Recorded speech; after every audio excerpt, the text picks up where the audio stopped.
ఈ వీడియో ట్విట్టర్లో బాగా వైరల్ అయిందండి. సో స్పెషల్ పూరి మీకోసం ఈ వీడియో చూడండి. ఒక గిన్నె తీసుకున్నాడు, కొన్ని నెలల తరబడి కడగకుండా అలానే ఎండిపోయిన గిన్నె తీసుకున్నాడు. గిన్నె చుట్టూ ఈగలు ముసురుతున్నాయి అన్నమాట. అందులో పిండి వేసాడు, వాటర్ వేసాడు, కలిపేస్తున్నాడు. తర్వాత కలర్ వేసాడు, ఫుడ్ కలర్.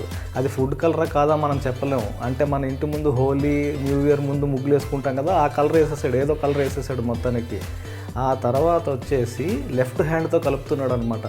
పిచ్చిగా కలిపేస్తున్నాడు లెఫ్ట్ హ్యాండ్ తోటి. ఇక్కడ మోస్ట్ ఇంపార్టెంట్ ఏంటంటే ఆయిల్. అసలు అది ఆయిలా లేకపోతే లాస్ట్ టైం నేను బండి రిపేర్కి ఇచ్చినప్పుడు బైక్ మెకానిక్ తీసేసిన ఇంజిన్ ఆయిల్ ఉంది, నాకు అర్థం కాలేదు. మొత్తానికైతే వేసాడు. అదండి పూరి, స్పెషల్ పూరి అనమాట మీకోసం. కానీ ఇక్కడ నాకు విషయం చాలా బాధగా ఉంది. పూరి ఎలా చేశాడో చూపించాడు కానీ కర్రీ ఎలా చేశాడో చూపించలేదు మనోడు.